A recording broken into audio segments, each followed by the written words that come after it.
Soc Mila Pinyón Pallà.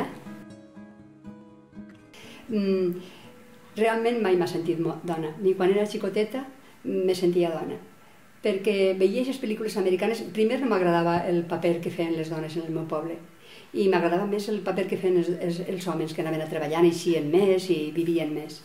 Entonces veia pel·lícules americanes i veia, oh, pues aquestes dones ho fan d'una altra manera, així m'agradaria un poquet més, no? I si a treballar també. I poquet a poquet, després vaig estudiar infermeria i vaig veure a València unes altres persones que vivien d'una altra manera, diferent que el meu poble, i vaig començar a dubtar molt que si això tenia que ser precís, el que feien ma mare i feien més dones del meu poble, el que jo tenia que fer. Vaig començar a veure que ja podia fer una altra cosa. Després, quan vaig acabar infermeria, me'n vaig anar a Àfrica a treballar d'infermera, i allí vaig veure encara una altra vegada la dona sumissa més que encara que en Espanya. I vaig pensar, això en cada puesto és d'una manera. I jo m'agradaria saber com pot ser la persona que és diferent en cada puesto, com pot ser, quina capacitat té per fer diferents coses, no? I és quan vaig començar a interessar-me per l'antropologia. Me'n vaig anar a Mèxic perquè en Espanya no n'hi havia i vaig estudiar antropologia. I vaig conèixer a una antropòloga, bueno, conèixer no, per llegir-la, no?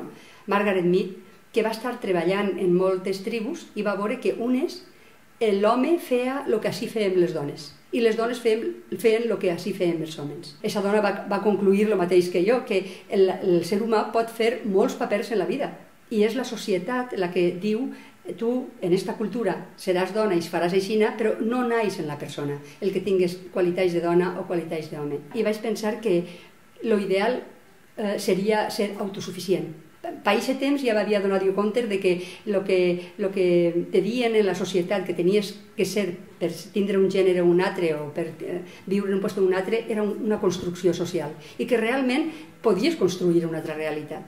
I és quan vaig començar a veure gent que estava en comunes. Em vaig anar a Anglaterra, després em vaig anar als Estats Units, a Canadà, i en els Estats Units vaig veure unes comunes que em van encantar. Llavors vaig aplegar als Estats Units i vaig aplegar a una de les comunes més grans que havia vist, 85 o 100 persones, vivint en un bosc, en animals salvatges, en molts d'arbres, i ja t'he dit, 85 persones, xiquets, majors, era com un paraíso. Era ple de natura i llibertat. Me vaig veure que les condicions eren no violència, no sexisme, igualtat per a totes les edats i igualtat de cobrar, tots cobràvem igual. I entonces vaig dir, jo així me quedé, i si no tinc un fill així no el tindré en la vida. I al cap de 2 o 3 mesos ja estava embarassada i vaig tindre un fill. I el fill s'esteníem en el saló de la música, en uns quants amics. I entonces les dos comares que n'hi havia allí, que eren lesbianes, me van dir, escolta, Mila, sempre quan naix algú sempre diuen, és xico o xica? I fins en les més progressistes, si és un xic, diuen, oi, i si és una xica, ai, bueno, més o menys ho fan aixina per a que ja l'energia ja la tiren des que naix una persona d'una manera o d'una altra, no? I jo vaig dir, me van proposar, per una hora no sabràs si és xico o xica. I així ne van fer, jo dic, vale, me'l van ficar damunt i jo no sabia si era xico o xica. I de moment tot el món se van quedar ahí perquè era una persona que havia nascut i que no sabíem quin gènere. Tota l'energia que jo tirava ahí, què serà? No pensava si era xico o xica ja, pensava què serà en la vida, com pensen tots els pares, no? Normalment. I jo pensava, com no tinc ni idea de quin gènere té, serà tot el que vulgui ser. He procurat educar-los de la mateixa manera, o sigui, com a persones completes. I els ha dit que s'adapten i que miren que si en algun lloc tenen que fer alguna cosa, un poc de teatre, que el facin, però que realment que se senten lliures de sentir el que vulguin. La comuna on va néixer el Ricard, el meu fill, es deia Viento del Este, East Wind, vent de l'est, estava en Missouri i se tractava de viure d'una forma científica. Ells diuen que el que podia fer la màquina no tenia que fer el ser humà. Entonces teníem moltes màquines per a fer cafè, per a fer tot, no? I nosaltres fèiem treballs més creatius. Entonces, com se tractava de viure científicament, lo lògic era que en l'estiu se portara falda en vez de pantaló. Entonces els homes també portaven falda perquè era més fresquet, feia molt de calor allí. I recordo que una vegada vam anar, a nivell d'anècdota, els meus fills anaven cada 3 anys perquè ells conegueren aquesta forma de vida, perquè sempre és una alternativa molt bonica. I recordo que la meva filla tenia un poc de por, perquè, clar, va veure els homes estos en falda i això, i un dia li dic, ui, quin sombrero més bonic portes, qui te l'ha donat? Diu, i ese home que porta falda i sujetador. Perquè, clar, era un poc grosset, i com li caia un poquet el pit, se ficava un sujetador per sostindre'l, no? I anava en la falda i el sujetador, i la meva filla pues, estava un poc assustada. Però era un puesto preciós. Jo, realment, a poc, els meus fills, quan anaven creixent, van dir, realment ara sí mos agrada. Al principi van passar l'estranyesa aquesta de dir perquè no mos porta a puestos normals, no? Però després estaven molt contents d'haver conegut aquesta alternativa. I jo penso que si alguna vegada no els agrada el món on estem vivint ara, pues sempre poden anar a un puesto més de somiar el que voldries viure, i realment és viure-ho allí.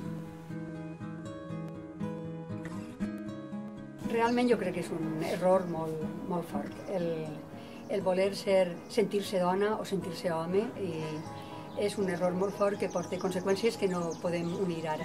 Ho veiem com una cosa natural, però realment no ho és natural, i a més és una castració. És una castració perquè un ser humà té que ser sencer, té que ser capaç, si és capaç de sentir sensibilitat, fortalesa i totes les característiques que han dividit en dos, en homes i en dones, té que sentir-ho tot, perquè si se li prohibissin sentir alguna d'estes, són frustracions que van creixent i que moltes vegades se traduïssin en problemes mentals, realment. Quan se busca la mitja taronja, que se complemente a la teua mitja taronja, estàs partit per la meitat, i tu podries ser perfectament una taronja sencera. És un problema enorme perquè moltes feministes pensen no tenim que deixar ser dones ni ser homes, però podem ser iguals, que ens respecten els drets. Però jo crec que és un error. Les característiques que definen a lo que és dona són característiques de cuidado, d'estar molta empatia per l'altre. Les de l'home són fortalea, són no deixar-se influir per coses xicotetes, són les característiques del poder. Entonces, quan a la dona no se li deixen tindre aquestes característiques, que les té, perquè ara ja ho sabem tots que les té també, però se li oprimissen una miqueta perquè si no no és tan femenina, entonces sempre està per debaix de les estructures de poder. I jo penso que el germe de la violència de gènere està ahí, està en els papers que li donen a la dona i el paper a l'home, que són opostos, són complementaris, diuen, no? Però realment és una castració. Jo penso que el millor és que deixen que mos isquen, i veuràs tu com mos isquen, de les dues classes, de fortalea i sensibilitat, i tindrem més arguments i més formes d'afrontar qualsevol problema de la vida, sent una persona sencera, i relacionar-nos amb persones senceres, siguin del gènere que siguin.